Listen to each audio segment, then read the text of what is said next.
Maligayang pagbabalik mga kazitsyan, sa video na ito, ibubuod natin ang action-adventure na pelikulang The Red One na ipinalabas ngayong 2024. Kung bago ka pa lang sa channel, huwag kalimutang mag-subscribe at pindutin ang notification bell button para updated ka sa susunod na video, kaya sit back and relax. Sa pambungad na eksena, isang batang lalaki na nagngangalang Jack, ang nais magyabang sa kanyang mga kaibigan. Dinala niya sila sa imbakan ng mga regalo na di umano nanggaling kay Santa, ngunit pinigilan siya ng kanyang Uncle Rick at tila hindi siya naniniwala kay Santa. Pagkalipas ng 30 taon, si Jack ay isa ng hacker, kung saan meron siyang kliyente na may planong kidnapin si Santa. Pumunta siya sa isang coffee shop at kinuha ang kape ng babae nang hindi nito namamalayan, kasunod ng pagkuha ng dyaryo sa lalaki at pumunta sa parke upang hanapin ang isang empleyado ng Oceanic Geology at makuha ang ID nito para makapasok sa gusali. Misyon niyang hanapin ang isang lokasyon sa North Pole sa pamamagitan ng pag-hack sa system ng Oceanic Geology na sa kalaunan ay ang lugar kung saan nakatira si Santa. Upang magawa iyon, gumawa siya ng eksena sa pamamagitan ng pagsunog sa mga outlet ng Christmas tree gamit ang dyaryo at kape na naging sanhi ng pagkalat ng apoy. Nang magkagulo na, nakita niya ang isang batang may hawak na candy, at sa kalaunan, sa kanya napunta ang candy ng bata. Pumunta ang eksena sa nagngangalang Callum Drift, isa siyang head security ni Santa Claus sa North Pole, na tinatawag na Elf, samantalang si Santa ay tinatawag ding The Red One. At isang organisasyon na tinatawag ding Mythological Oversight Restoration Authority, na pinamumunuan ni Director Zoe Harlow, na nagpoprotekta ng kapayapaan sa pagitan ng mundo ng mga tao, at mundo ng mga mitolohikang nilalang kabilang ang mga duwende, na tumulong sa kanya habang bumisita siya sa mundo ng mga tao. Habang si Santa ay abala sa pag-entertain sa mga bata, may isang lalaki na umagaw sa atensyon ni Callum, at sinabihan niyang nakakagambala ito sa pila ng mga bata, sa katawan na matipuno, natakot ang lalaki sabay umalis. Sakay ng kanyang mga reindeer, bumalik si Red One sa North Pole kasama si Callum, at sinalubong sila ng mga duwende kabilang si Agent Garcia, isang polar bear, na tauhan ni Callum at ang asawa ni Red One, na si Mrs. Claus. Isang malakas at matipunong lalaki si Red One, at bahagi ng kanyang routine ang pag-ehersisyo kasama ang kanyang asawa, nang dumating si Callum na may dalang sulat na nagsasaad, na balak nitong magretiro bilang security ni Red One. Ngunit hiniling ni Red sa kanya na samahan siya sa huling pagkakataon, bilang nakikita niyang si Callum lamang ang kanyang pinagkakatiwalaan. Samantala, isang grupo ng mga sundalong snowmen kasama ang isang babae, ang tila naghahanap ng lagusan patungo sa mundo ng mga mitolohikang nilalang, napagtanto nilang may isang harang sa pagitan ng mga niebe patungo sa kabilang dimensyon at balak nilang buksan ang harang. Bago ang bisperas ng Pasko, habang nasa labas si Callum at binisita ang dating lumang bahay ni Red, nang mapansin niyang tila namatay ang ilaw sa palapag kung nasaan si Red One, kaya inatasan niya ang kanyang mga tauhan na hanapin si Red, ngunit wala sa mga nabanggit na lugar si Red. Lumalabas na si Red One ay dinukot ng mga hindi kilalang anyo, na sakay ng isang mabilis na sasakyan. Mabilis na kumilos si Callum nang malaman niyang dinukot si Red, ngunit napakabilis ng sasakyan na kanyang hinahabol hanggang sa maabutan niya ito sa labas ng harang kung saan nakita niyang sinasadyang sinira ang harang. Gayunpaman, sa akala niyang mahuhuli niya ang dumukot kay Red, wala siyang naabutan sa loob sa halip, nakatakas ito dala si Red. Bumalik si Callum sa base at agad itong nalaman ni Director Zoe. Nalaman ni Callum kung sino ang dumukot kay Santa, at pinaliwanag ang naturang pagdukot ay isang grupo ng mga tao na may balak agawin ang kapangyarihan ni Santa. At ayon pa sa kanya, ang pagbawi kay Red ay hindi isang trabahong kakayanin niyang mag-isa.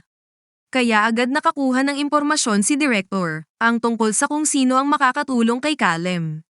Isang bounty hunter at hacker na si Jack, kilala sa pagkumpleto ng trabaho, anuman ang mga pamamaraan, na sumusubaybay sa mga mapanganib na kriminal sa buong mundo para sa tamang presyo.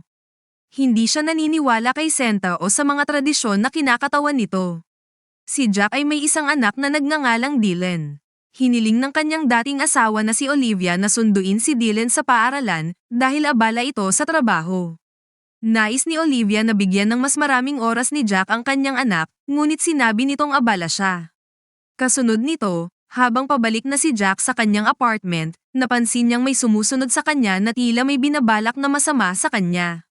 Lumalabas na sinusundan siya ng mga tauhan ni Zoe. Dinakip siya ni Zoe upang tanungin kung sino ang nag-utos sa kanya na kidnapin si Senta. Ngunit sinabi ni Jack na may isang tao na kumontrata sa kanya na subaybayan ng isang galaw sa North Pole na nagpapatakbo ng mga sistema ng armas. Walang alam si Jack kung ano ang tinutukoy ni Zoe, kaya ipinaalam niya kay Jack na nakidnap si Senta. Sinabi ni Zoe kay Jack na trabaho niyang protektahan ang mundo ng mga mitolohikang nilalang. Ipinaliwanag ni Jack na hindi niya alam na ang impormasyong nahak niya ay may kaugnayan kay Senta at ipinadala lamang ito sa isang hindi kilalang kliyente. Nag-alok si Zoe na doblehin niya ang bayad kay Jack kung tutulungan niya silang mahanap si Senta, sabay nilagyan ng tracker si Jack upang subaybayan ang bawat galaw nito. Samantala, lumalabas na si Grilla ang dumukot kay Red, isang sinaunang mangkukulam na nagiging Winter Sorceress. Mayroon siyang mga tauhan na tinatawag ding Yule Lads, na nanliligalig sa mga tao at tinutulungan siyang gawin ang kanyang mga gawain sa Pasko. Ayon sa kanyang paniniwala, magulo ang mundo dahil walang dapat ikatakot ang mga tao. Naninindigan siya na gagawin niyang mas magandang lugar ang mundo sa pamamagitan ng pagbibigay sa kanila ng isang bagay na dapat katakutan at kinukuha ang enerhiya mula kay Senta upang gayahin ito at gamitin sa kanyang masamang mithiin. Sa sumunod na eksena, nakipagtulungan si Jack kay Callum upang mahanap si Senta sa pamamagitan ng pagsubaybay kay Ted, ang broker na nagayos ng deal sa pagitan nila Jack at ng kidnapper sa lugar ng Aruba. Pumunta sila sa isang tindahan ng mga laruan upang kumuha ng kanilang supply kabilang na ang kotse na kanilang gagamitin para sa misyon, kung saan ito ang nagsisilbing portal patungo sa kabilang mundo. Sa pagdating nila sa lugar, agad nilang kinumpronta si Ted at sinabi na ang kidnapper ay ang mangkukulam na si Grilla. Nalaman ni Grilla ang kanilang pag-uusap mula sa kanyang pangalan na sinasalita at ipinahayag ni Grilla na ang kanyang plano ay parusahan ang lahat ng mga tao sa listahan ng mga malilikot. Kalaunan nagpadala ang mangkukulam ng kanyang mga alagad na snowman sakay ng isang sasakyan galing sa dagat. Target nilang gawing yelo si Ted, at habang patuloy na kinakalaban ni Callum ang mga snowman, napagtanto niya na ang kahinaan ng mga ito ay ang kanilang ilong na isang gulay na carrots. Sa pag-iimbestiga ng grupo, pinaghihinalaan ni Callum na si Grilla ay maaaring nakikipagtulungan kay Krampus habang binisita siya nito kamakailan, ang nawawalang kapatid ni Senta, na dati ring kasintahan ni Grilla at ang lumikha ng listahan ng mga malilikot. Sinimulan ni Krampus na parusahan ang mga bata sa listahan kaya si Senta ay nagalit at humantong sa kanilang pagbagsak. Sina Callum at Jack ay pumunta sa isang sementeryo kung saan pinayuhan ni Callum si Jack na mag-ingat sa mga nakikita sa paligid. Pumasok sila sa isang portal patungo sa lugar ni Krampus. Ginamit ni Callum ang dala niyang manok upang gambalain ang bantay, ngunit sa kalaunan nahuli sila dahil sa malikot na kamay ni Jack. Nang maglaon dinala sila kay Krampus at pinaliwanag kay Krampus kung bakit sila nandoon sa lugar niya.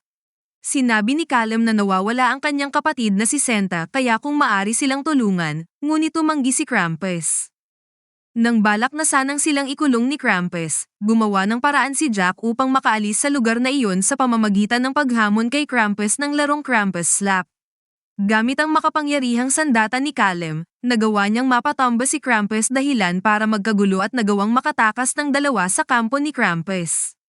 Habang binabaybay nila ang madilim na kalsada, may tumutugtog na piano sa gitna ng kalye at isang regalo ang nasa ibabaw nito na para kay Jack. Sa pagbukas ni Callum, laman ito ng tinatawag na glass cafig, isang magical na kulungan na snow globe na ginagamit ni Grilla upang ikulong ang mga nasa listahan ng mga malilikot. Ang mag-amang si Jack at Dylan ang unang nakulong sa snow globe, kung saan si Grilla at kanyang mga anak-anakan ay nagpapanatili kay Senta sa isang vault na humihigop ng kanyang mahika na nawalan ng malay. Kinukopya ni Grilla ang glass cafig at nilalayon niyang alisin sa mundo ang bawat makukulit na bata na napunta sa listahan sa pamamagitan ng pagpapakulong sa kanila magpakailanman. Pinadalhan niya ang bawat isa sa kanila ng snow globe na nagpapakulong sa kanila at bumalik sa kanya.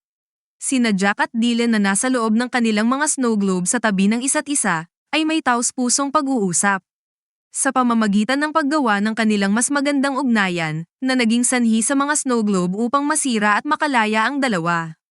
Pagkatapos gumamit ng tracker sa loob niya, hinanap ni Zoe at Callum si Jack sa North Pole Complex at napagtanto na hindi kailanman umalis si Grilla, at ang kanyang koponan at si Senta sa North Pole. Nalaman din nila na ang grupo ni Grilla na shapeshifters ang sumakop sa complex. Pumunta sila sa North Pole at pinalaya ang nakakulong na si Mrs. Claus at iba pang kawani ng seguridad.